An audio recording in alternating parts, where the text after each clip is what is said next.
அனைவருக்கும் காலை வணக்கம். நேற்று புரட்சி மைந்தன், புரட்சி தோழன், புரட்சி தலைவன், உலகிலேயே புரட்சிக்கு வழிகாட்டி பிடல் காஸ்ட்ரோ கியூபா அவர்களை பற்றி பேசியிருந்தேன். இன்று அவர்களை பற்றிய மற்றும் சில விஷயங்களை உங்களோடு பகிர்ந்து கொள்வதில் நான் பெருமைப்படுகின்றேன். கியூபாவின் ஆட்சியை பிடித்து, புரட்சியின் மூலமாக ஆட்சியை பிடித்து ஆட்சிக்கு வந்த பிடல் காஸ்ட்ரோ, அவருடைய ஃபிடல் என்ற பெயருக்கு அர்த்தம் என்னன்னா, ஃபிடல்னா கற்பு, நெறி, ஒழுக்கம், நேர்மை. என்ன அருமையான பேர் பாருங்க. பேருக்கு ஏற்ற மாதிரியே கற்பு, நெறி, ஒழுக்கம் நேர்மை தவறாத ஒரு மனிதன் உலகத்தில் வாழ்ந்தார். பிடல் காஸ்ட்ரோ ஆட்சியை கைப்பற்றியவுடன் அமெரிக்காவில் ஒரு மீட்டிங் நடக்குது, ஐநா சபை மாதிரி ஒரு மீட்டிங். அதுக்கு கியூபாலேருந்து கூப்பிட்டுருக்காங்க ரெப்ரசன்டேட்டிவ்ஸ். பிடல் காஸ்ட்ரோ அவருடைய மந்திரிகளோட போகிறாரு. போய் அங்கே அமெரிக்காவில் தங்கியிருக்கிற ஹோட்டலில், பெரிய 5 ஸ்டார் ஹோட்டல், தங்கியிருக்கிற ஹோட்டலுடைய அறை வாடகை எவ்வளோன்னு கேட்குறாரு. வாடகையை பற்றி சொல்கிறாங்க. இல்லையா, எங்கள் ஊர்களுக்கு பூரா சாப்பாடு போட்டுருமாயா, இவ்வளோ பெரிய வாடகையை சொல்கிறீங்க அப்படின்ட்டு.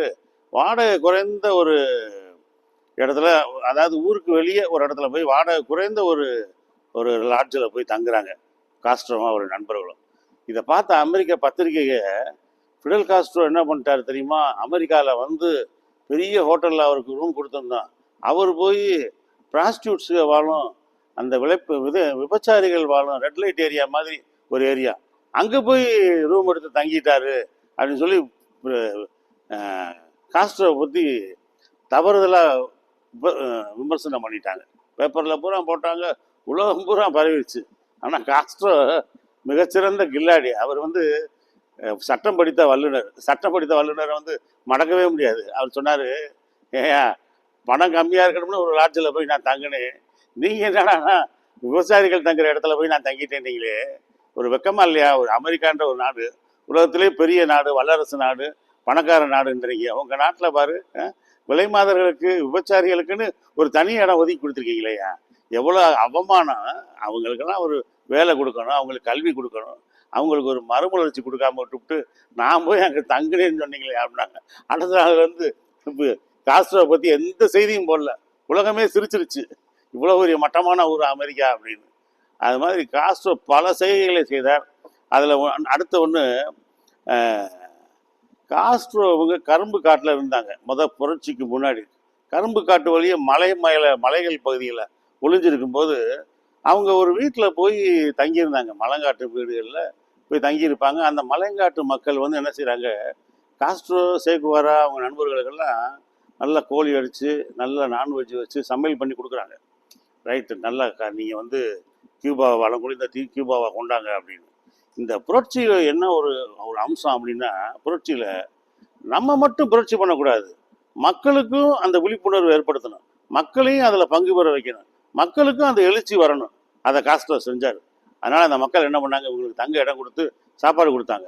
கொஞ்ச நேரத்தில் கரெக்டாக கியூபன் மிலிட்ரி வந்து இவங்களை பிடிச்சிட்டாங்க. எப்படின்னா, இந்த தோழர்கள், காஸ்ட்ரோவோட கூட இருந்த தோழர்கள் வந்து கரும்பெல்லாம் உடச்சி, கரும்பு சக்கையெல்லாம் தின்னுக்கிட்டே வந்து அந்த வீட்டுக்குள்ளே வந்திருக்காங்க.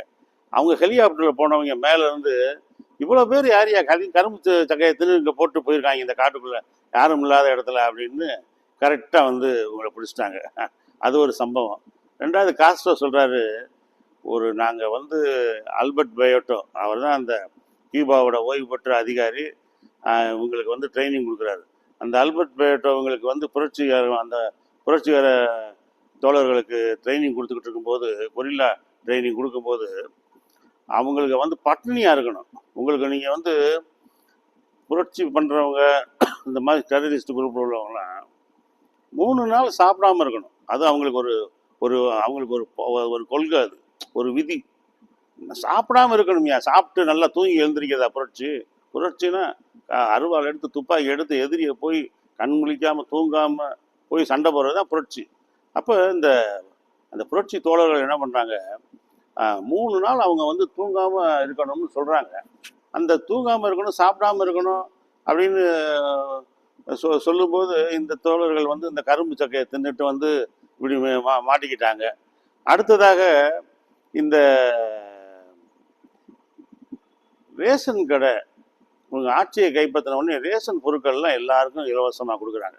கரெக்டாக எல்லா வீடுக்கும் கொடுக்குறாங்க. அப்போ இந்த அரசு ஊழியர்கள் என்ன பண்ணுறாங்க, ரேஷன் பொருட்களை எல்லாம் இந்த தோழர்கள், புரட்சி தோழர்கள், அரசு ஊழியர்கள்லாம் எடுக்கிறாங்க. அவங்க பைக்கெட்டில் வச்சுட்டு அவங்க வீட்டுக்கு கொண்டு போகிறாங்க. அப்போ சேக்குவாரை பார்த்து, ஏன் இதெல்லாம் ஒழிக்கணும் தானே நம்ம ஆட்சிக்கு வந்தால், அப்புறம் நம்மளே வந்து இதை எடுத்தோம்னா அப்படின்றாரு. அப்போ அவங்க சொல்கிறாங்க, சார் உங்கள் சேக்குவாரா சார் உங்கள் வீட்டுக்கு நாங்கள் அனுப்பியிருக்கோம்னு இருக்காங்க. நேராக சேக்குவாரா வீட்டுக்கு போகிறாரு. பார்த்தா அவங்க மனைவி ரேஷன் அரிசியெல்லாம் தேவைக்கு அதிகமாக வாங்கி வச்சுருக்காங்க. இதுதான் இதை ஒழிக்கிறதுக்கு தான் புரட்சி, நீ கொண்டா அப்படின்னு சொல்லி எல்லா ரேஷன் பொருட்களையும் கொண்டு போய் வீட்டில் போய் கொடுத்துட்டாரு. அடுத்ததாக அந்த நான் சொன்னேன் பார்த்தீங்கன்னா, அந்த ஆல்பர்ட் பயோட்டோ மிக்சிங் இந்த கியூபன் அதிகாரி இவங்களுக்கு வந்து ஒரு ஆரஞ்சு பழத்தை பிழிஞ்சு காட்டுக்குள்ள ஒரு ஆரஞ்சு பழத்தை தோலை உரிச்சு ஒரு ஆளுக்கு 2 சொலை தான் தருவார். புரட்சி வீரர்களுக்கு 2 சொலை தான் தருவார். அதுக்கு மேலே அவங்க சாப்பிட முடியாது. ஆரஞ்சு பழமே இல்லை. அப்போ அந்த ஒரு பழத்தை உரிச்சு 2 சொலையை ஒரு ஆள் கொடுத்தா அந்த தோலை கீழே போடுவார்ல, அந்த தோலை எடுக்கிறதுக்கு தோழர்களிடையே கடுமையான சண்டை வரும் அப்படின்னு சொல்லி காஸ்ட்ரோ சொல்றாரு. அவ்வளோ பட்டினியாக இருந்து அவங்க வந்து அந்த நாட்டை கைப்பற்றினாங்க, நாட்டுக்காக உழைச்சாங்க. இதில் என்ன இதுன்னா, நான் ஏற்கனவே சொன்ன மாதிரி சேகுவாரா வந்து ஒரு மெடிசின், அவர் வந்து ஒரு டாக்டர். நம்ம ஊரில் MBBS டாக்டர் மாதிரி அவர் ஒரு டாக்டர். அவர் வந்து புரட்சிக்கு வர்றதுக்கு முன்னாடியே நிறைய மக்களுக்கு லெப்ரசி பேஷண்ட்டுக்கெல்லாம் ட்ரீட்மெண்ட் கொடுத்துருக்காரு. மிகச்சிறந்த ஒரு டாக்டர் அவர் வந்து காஸ்ட்ரோ வந்து அவரை வந்து கியூபாவோட நிதி மந்திரியாக நியமிக்கிறார்.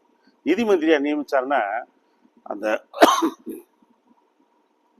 கியூபாவோட ரூபா நோட்டில் வந்து அவர் கையெழுத்து போடுறாரு. அவரையே ஆச்சரியப்படுறாரு. நான் இங்கே இந்த கியூபா நாட்டை எங்கே நிதி மந்திரி நான் இருக்கேன், கையெழுத்து போடுறதா அப்படின்னு ஆச்சரியத்தோடு கையெழுத்து போடுறாரு. அப்போ அவருக்கு பொருளாதாரத்தை பற்றி தெரியல, பணத்தை எப்படி கையாளணும்னு தெரியல. அப்போ அந்த கியூபாவோட ரிசர்வ் பேங்க் கவர்னர் சொல்கிறாரு, இது வந்து பணத்தை கையாளுறது, பொருளாதாரத்தை கையாளுறதுன்றது வந்து ஒரு பந்தய குதிரையை கையாளுற மாதிரி. அது வந்து ரொம்ப கஷ்டமாக இருக்கும். அப்புறம் அதில் ஏறி நீங்கள் நல்லா ஓட்டி பழகிட்டீங்கன்னா அது ரொம்ப ஸ்மூத்தாயிரும், உங்கள் கைகளுக்குள்ளே அது வசப்பட்டுரும். அதனால் நீங்கள் கொஞ்சம் பழகிக்கங்க அப்படின்றாரு. அந்த சேக்குவாரா அந்த மாதிரி கையெழுத்து போட்டு வாழ்ந்தார். அதுக்கப்புறம் இந்த நான் வந்து சொல்ல விரும்புகிறது என்னென்னா, இந்த சேக்குவாராவும் இந்த காஸ்ட்ரோவும் காடுகளில் வந்து அவங்க தங்கியிருந்தப்ப நிறைய நான் சொன்னேன் அவங்களுக்கு அந்த மலைவாழ் மக்கள் வந்து அவங்களுக்கு ஹெல்ப் பண்ணாங்கன்னு. அப்போ அவங்களுக்கு இவங்க ஆட்சிக்கு வர்றதுக்கு முன்னாடியே அவங்களுக்கு ஒரு டோக்கன் மாதிரி கொடுக்குறாங்க. நாங்கள் ஆட்சிக்கு வந்துடுவோம், ஆட்சியை பிடிச்சிருவோம், கியூபா ஆட்சிக்கு நாங்கள் வந்தோம்னா நீங்கள் வந்து இந்த டோக்கனை எங்களுக்கு காமிங்க அப்படின்றாங்க. அதே மாதிரி இவங்க ஆட்சியை பிடிச்சிட்டாங்க. பிடிச்ச உடனே அந்த மக்கள் வர்றாங்க. அந்த மக்கள் வந்து இவங்களை வந்து பார்க்குறாங்க, அந்த டோக்கனை கொடுக்குறாங்க. டோக்கனை கொடுத்த உடனே அவங்களெல்லாம் சேக்குவாராவும் காஸ்ட்ரோவும் கட்டி தழுவி அவங்களுக்கு வந்து உதவி செய்கிறாங்க. உங்களுக்கு என்ன உதவி வேணும்னு சொல்லி அவங்களுக்கு வேண்டிய உதவியை செஞ்சாங்க. நீங்கள் பொதுவாக பார்த்தீங்கன்னா ஆரம்ப காலகட்டத்தில் சில பேர் உதவுவாங்க. உதவுனவங்களுக்கு இந்த மாதிரி ஆட்சிக்கு வந்தவுடனே, பொறுப்புக்கு வந்தவுடனே சில பேர் வந்து உதவியே செய்ய மாட்டாங்க. ஏறி வந்து ஏணியை எட்டி உதைக்கிற மாதிரி. ஆனால் அந்த காஸ்ட்ரோவும் சேக்குவாரும் சொல்லுக்கும் செயலுக்கும் அவ்வளோ பொருத்தமானவர்கள், தூரம் போகாதவர்கள். என்ன சொன்னாங்களோ, ஏழை மக்களுக்கு உங்களுக்கு உதவுறேன்னு சொல்லி அதே மாதிரி உதவுனாங்க. அதே நேரத்தில் இந்த மக்கள் நம்பிக்கையை வேற பெற்றாங்க. எந்த ஒரு புரட்சியும் வெற்றி பெறணும்னா மக்கள் நம்பிக்கை பெறணும். நீங்கள் அதுக்கு ஒரு உதாரணம் நான் சொல்கிறேன் உங்களுக்கு. பிரபாகரன், மாவீரன் பிரபாகரன் இலங்கையில் அந்த ஆட்சியை எதிர்த்து போரிட்டார். பயங்கரமாக போர் செஞ்சார், இலங்கை அரசை எதிர்த்து போரிட்டார். அப்போ தமிழ் மக்கள் எல்லாம் பிரபாகரனுக்கு சப்போர்ட் பண்ணாங்க. தமிழ் மக்கள் ஒருத்தர் கூட எதிரி கிடையாது. எல்லாரும் எங்கள் அண்ணன் பிரபாகரன், எங்கள் தலைவன் பிரபாகரன். தமிழ்நாட்டில் கூட என்ன சொன்னாங்கன்னா, நம்ம தொப்புள் கொடி உறவு அண்ணன் பிரபாகரன். இன்னும் வந்து பிரபாகரனுக்கு வந்து ஒரு மக்கள் வந்து பிரபாகரன் ஒரு உயர்ந்த தலைவனாக நினச்சிக்கிட்டு இருக்காங்க. அவர்தான் மக்கள் சக்தி பெற்றவராக இருந்தார். நீங்கள் இன்னொன்று பாருங்கள், அந்த வீரப்பன், சந்தன காலத்தில் வீரப்பன் பாருங்கள், காட்டில் அரசாங்கத்துக்கு எதிராக அவன் ஒரு புரட்சி போராட்டம் பண்ணிக்கிட்டு இருக்கும்போது அவன் பூரா அந்த மலைவாழ் மக்களுக்கு பூரா சப்ளை பண்ணுறான். அந்த மலைவாழ் மக்கள் பூரா அவனுக்கு சப்போர்ட்டு. அவங்க 5 கிலோ அரிசியை வச்சாங்கன்னா அவன் 500 ரூபா வச்சுருவான். எப்படி பாருங்கள், 10 கிலோ ஜீனி வச்சாங்கன்னா அவன் 1000 ரூபா வச்சுருவான். அப்போ அவங்களுக்கு நல்ல உதவி செய்கிறான் அந்த மக்களுக்கு. அதனால் வீரப்பன் எங்கேயா இருக்கேன் அப்படின்னா வீரப்பன் எங்களுக்கு தெரியாதுன்னு காட்டி கொடுக்க மாட்டேன்றாங்க. அதனால தான் இந்த போலீஸ் ஃபோர்ஸ்லாம் போய் அந்த காட்டுவாசிகளை பூரா அடித்தது கொன்னது நிறைய இஷ்யூஸ் வந்துச்சு. அது என்ன சொல்கிறேன்னா, மக்கள் சக்தி உங்களுக்கு இருக்கணும். மக்கள் சக்தி இல்லாமல் எந்த ஒரு போராட்டமும் ஜெயிக்காது. அதே நேரத்தில் இந்த சேகுவாராவும் காஸ்ட்ரோவும் மக்கள் சக்தி பெற்ற தலைவர்களாக இருந்தாங்க. காஸ்ட்ரோ வந்து அந்த புரட்சி செய்து ஆட்சியை பிடிச்சி தன் சாகிற வரைக்கும் அந்த பதவியில் இருந்தார். என்னையா ஒருத்தன் ஒரு சர்வாதிகாரி மாதிரி சாகிற வரைக்கும் பதவியில் இருக்காருன்னா, அவரை தவிர வேற ஒரு ஆள் வந்தான்னா சுயநலவாதி ஆயிடுவான். தன்னுடைய கடைசி காலம் நோய் வந்து தான் பதவி விலகிற வரைக்கும் அவர் பதவியில் இருந்தார். அது வரைக்கும் தனக்கு தன் குடும்பத்துக்குன்னு எதுவுமே சேர்க்காத ஒரு ஒரு ஒரு தன்னலமற்ற சுயநலமற்ற ஒரு உயர்ந்த புகழுடைய ஒரு வீரன்னா அது காஸ்ட்ரோ தான். காஸ்ட்ரோ உடல்நல சுகமில்லாத பொழுது காஸ்ட்ரோவுக்கு அடுத்து அவருடைய தம்பி அந்த நாட்டோட பிரசிடென்ட் ஆகிறார், அதிபர் ஆகிறார், ரால் காஸ்ட்ரோ. அப்போ என்ன சொன்னாங்க, என்னையா அவர் தம்பி வந்துட்டாயா, வேற ஒரு ஆள் இல்லையா? தம்பி ரொம்ப பொருத்தமானவன். ஏன்னா காஸ்ட்ரோ செஞ்ச போராட்டங்களில் பூரா துப்பாக்கி சூடு சண்டை எல்லாத்துலேயும் கூட போனாள் இந்த ரால் காஸ்ட்ரோ.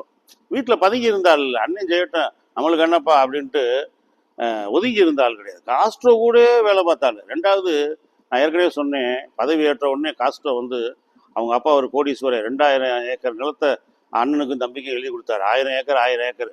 அந்த 2000 ஏக்கர் நிலத்தையும் கொண்டு போய் காஸ்ட்ரோ வந்து ஏழை மக்களுக்கு கொடுத்தாரு. அப்படி கொடுக்கும்போது அந்த ரால் காஸ்ட்ரோ எந்த தடையும் பண்ணவே இல்லை. அண்ணன் நீங்கள் கொடுங்கண்ணே அப்படின்னாரு. அப்போ தன்னுடைய சொத்துக்களை எல்லாம் வழங்குறதுக்கு ரால் காஸ்ட்ரோவும் ரொம்ப உறுதுணையாக இருந்தவர். அப்போ அவர் ஆட்சிக்கு வர்றதுக்கு ரொம்ப பொருத்தமானவர். இந்த சூழ்நிலையில் ஒன்று சொல்லி நான் முடிக்கிறேன். இந்த காஸ்ட்ரோவோட இருந்த சேகுவாரா நிதி மந்திரியாக இருந்தார். ஓய்வு நேரங்களெல்லாம் அவரால் சும்மா இருக்க முடியாது. போய் கரும்பு தோட்டத்தில் போய் ஏழை மக்களோட போய் கரும்பு வெட்டுவார், அதை ட்ராலியில் வச்சு தள்ளிட்டு வருவார். அந்த வேலையெல்லாம் நீங்கள் படம் பார்த்துருப்பீங்க. நேரம் வாயில் ஒரு சிகரெட்டை வச்சுட்டு அந்த கியூபன் சுருட்டை வச்சுட்டு வேலை பார்த்துக்கிட்டு இருப்பார். ரொம்ப ஆள் ஸ்டைலிஷாக இருப்பார். அர்ஜென்டினன் அவர் வந்து. இவங்க கியூபா, அவங்க அர்ஜென்டினா, தென் அமெரிக்கா நாட்டில் வந்து வந்தவர். அவர் கடைசியில் என்ன பண்ணார்னா, இந்த கியூபாவை எப்படி விடுதலை பண்ணோம், அந்த இதில் இப்போ எதிரிகள்கிட்ட இருந்து அவங்ககிட்ட இருந்து விடுதலை பண்ண மாதிரி பொலிவியான்ற நாடு, தென் அமெரிக்க நாடு, பொலிவியான்ற நாடு அடிமைப்பட்டு கிடக்கு. அந்த பொலிவியான்ற நாட்டை விடுதலை பண்ணணுன்றதுக்காக ஒரு தோழர்கள் 10 தோழர்களோட கியூபாலேருந்து காஸ்ட்ரோட்ட சொல்லிட்டு போகிறாரு. ஆனால் அமெரிக்காவோட சூழ்ச்சியால் அவர் அங்கே சுடப்பட்டு அவருடைய காலை வெட்டி ரொம்ப பயங்கரமான நிலைமையில் உலகத்திலே ஒரு புரட்சியாளனுக்கு என்ன தண்டனை கொடுக்க முடியாதோ அந்த அளவுக்கு தண்டனை கொடுத்து அவரை கொண்டு புதைச்சிட்டாங்க. அவ்வாறாக சேகுவாரோடைய வாழ்க்கை முடிந்தது. காஸ்ட்ரோவோடைய வாழ்க்கை மிக மிக முழுமையாக முடிவடைந்தது. அவர் என்ன நினைச்சாரோ அதை எல்லாம் சாதித்தார். இதுதான் காஸ்ட்ரோவோட வாழ்க்கை. உங்களுக்கு ரொம்ப இன்ட்ரெஸ்டிங்காக இருக்குன்னு நினைக்கிறேன். நல்ல காஸ்ட்ரோ, இந்த மாதிரி உலக தலைவர்கள் Castro, Joseph Mazzini, Garibaldi, Lenin, Stalin, Karl Marx, இந்த மாதிரி தலைவர்களை பற்றி நீங்கள் படித்தீங்கன்னா ரொம்ப நல்லா இருக்குது. இப்போ நான் படித்தேன், உங்கள்கிட்ட சொல்கிறேன் பாருங்கள். சும்மா தவறான விஷயங்களை, தேவையில்லாத விஷயங்களை புறணி பேசுறது, அந்த நடிகை எங்கே ஓடிட்டா, அந்த நடிகை கற்பம், இதை படிக்கிறத விட இந்த மாதிரி உயர்ந்த விஷயங்களை படிங்க. அது வந்து உங்களுக்கு பேருதவியாக இருக்கும் என்று கேட்டுக்கொள்கிறேன். நன்றி. சப்ஸ்கிரைப் பண்ணுங்கள். அனைவருக்கும் வணக்கம்.